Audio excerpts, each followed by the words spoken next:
Hello everyone, it is Joe here from OmniPoke, the channel that brings you guys everything Pokemon.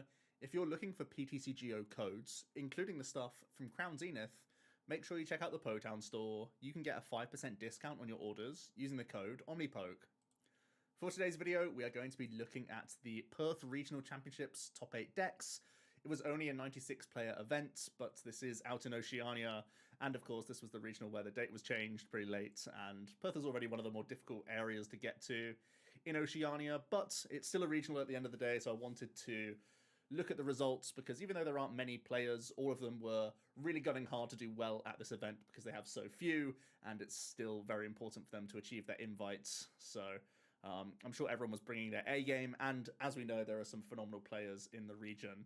And we actually have a pretty diverse and interesting top 8, with 3 different Lost Zone variants to look at, a couple Lugias, a couple Vikavolt, as well as an Arceus Duraludon. So let's kick off at the top with an interesting take on a Raikou list. Normally this is alongside Rayquaza, but instead we just see one Zamazenta come in here. Of course, both Raikou and Zama can take advantage of Metal Energy, so a slight tweak there. Rather than playing 5 different types in lower counts, usually we're just, in air quotes, at 4 different types of energy to use with Mirage Gate. Still incorporating the double Raihan that we've seen a lot. Is actually quite high on the boss's orders count, so that you can weave in things like Cram and such, maybe trying to just move Manaphy's out the way from opponents so you're at full value with your Raikou. I believe that would be one of the reasons why we're seeing a slightly higher boss's orders count, and possibly because we don't have the same burst potential as what we would get from a Rayquaza. We're having to gust around and dink and dive with Lost Mine and all this other stuff a little bit more to get the full value. Also, Retaliate caps at 220, which is obviously very good alongside boss's orders as well for taking out just not like evolving 2 prizes. So that could also be a contributing factor as to why we're seeing this sort of supporter split.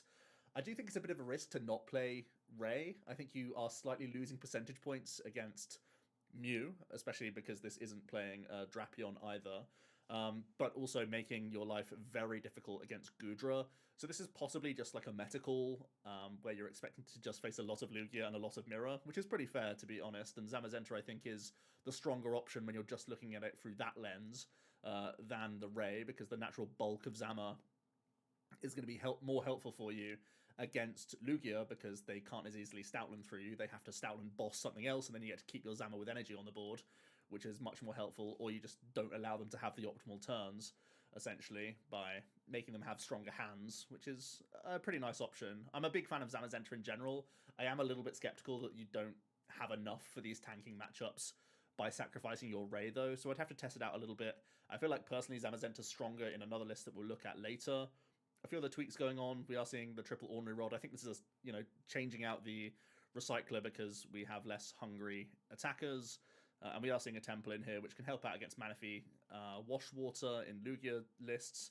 And it can also be handy against any random ice cues that you could come up against in like Palkia or controlling variants. So bit of respect, bit of a nod being given there. Other than that, not too dissimilar from previous Raikou builds, just the obvious changes with the Pokemon there. And then in second place, we have a Kyogre build with Zamazenta. Now, this is the one I've been championing a lot more. I think if I had the mental capacity to play this for 15 rounds, I would definitely be playing Kyogre Zama in tournaments. I just don't feel like I have the mental capacity to last that long and play the deck well enough. So honestly, like a 96-player regional sounds like the perfect time for this, because I feel like Kyogre Zama has the highest ceiling of any Lost Box. That's my personal opinion. I think it does the most. But we are seeing some interesting choices in here. We're seeing a lot of one-off Pokemon, which makes me a little bit nervous in terms of how you flower select throughout the entire game, especially because we're playing 12 energy, which means you're only allowed to Lost Zone, what is it, 4 of them if you want to get full value Aquastorms. I suppose that's still only for a handful of matchups, so you, with all these one-offs, have a little bit more of a difficult time zoning correctly. So that's a small thing to bear in mind. And it's also weaving in, obviously, the elephant in the room, the 1-1 Zacian V-Star line. It's pretty nice to end a turn on Intrepid Sword, perhaps, in the opening stages. Obviously, if you've gone first, that's stronger for you. But you also add in the V-Star, which allows you to have a wall-breaking option, which is pretty reasonable. And the deck doesn't have a V-Star power, so having the option to Sword Star for 310 is possibly reasonable. You could get this powered up in a turn with double gates, of course, because you have 2 colors in your attack cost. So actually an interesting line that you could possibly have as Zacian being your sort of higher damage output, hit through something kind of approach, compared to just having like maybe a second Zamazenta, second Cram, those sorts of things. So maybe it gives you a bit more coverage against, again, like flying Pikachus and Ice Qs and that sort of thing. The deck is still playing Horn though, so that may not even have been the reason why the Zacian was in the list in the first place, because it's already playing Echoing Horn for like lone Peak or lone Ice Q plays, with Boss and Ropes in here as well. So not too sure about it, to be honest. Maybe something to experiment with. But I would personally prefer just higher counts of the tried and tested good stuff, personally. The Pokestop is also an interesting one, especially when you have 3 one-of supporters and no Pal Pad to sort of support it. So you do have to select your moment for the Pokestop, but it does obviously help you get to the bottom of the deck for the Kyogre combo. So it's something that we have seen previously. There's definitely a debate around having possibly just a Court in its place. But otherwise, nice to see Kyogre Zama. I think it's... If I had a bigger brain, I would be playing that at regionals. If I wouldn't get exhausted after 3 hours of playing that deck, I'd definitely do the same. All right, we have some Lugia in top 4, incorporating Birdkeeper as well as Snorlax. Snorlax being quite annoying for Lost Zone decks, quite reasonable against Regis as another 1-prize attacking threat. To be honest, it's just a flexible card. You have powerful color synergy, so you can thump through 2 prizes as well when need be. Just a very reasonable include in the list, and the Birdkeeper, of course, is pretty much essential so that you don't just snore through certain turns. And you also are playing an Irida here for the little Lost Vacuum Choice Belt package that we have working with. The Hiding Dark is something we haven't seen for a little while. Typically, you'd expect this to be a Heat Fire at this stage, but that's really the only innovation. Outside of that, just a very consistent, simplistic Lugia. At this point, we have an Arcdura also in top 4. This again looks to be pretty cookie cutter. 4 gears rather than playing any shoes, and Lost City is the stadium of choice, which I think gives the most respect to Lost Box, so that you are dealing with some of these low counts of Pokemon that we're seeing more and more of here, and you can easily punish them, so that seems very reasonable. Onto some Vikavolt. We see Natalie's list here, which again, nothing too outlandish at this stage. It seems to be a path build, but choosing to play no Judge, which is an interesting choice. Oftentimes, if you're player 1, Judge is a really good turn 2 play against the likes of Lugia and whatnot. I think I actually saw a lot in the IC. I know Christian was definitely choosing to go second with Vikavolt, so maybe they're just not playing Judge because they choose to go second all the time with this list, and that could just be a preference thing. We're also seeing a mix of the Seal Stones. Obviously, Sky Seal Stone putting in a huge shift against the Mew players alongside Drapion. Lets you simply ignore the fact that you're an item knock deck and just take a Raikou knockout on Genesect and just drap through a Mew. It also gives you a more aggressive option into Lugias at certain points if you really want to, which is kind of reasonable if you don't require the Seal Stone to get you into the game. And of course, having the 1-1 mix is reasonable when you have Tutor from Mew to grab these as and when you need them. So yeah, just seeing the cut of Judge is really the only interesting thing here. I still feel like it's best to go first with a deck in like most matchups. There was actually some discourse on Twitter about it, and I was of the same conclusion as a lot of players, where I think it's very reasonable to go first as Vikavolt against...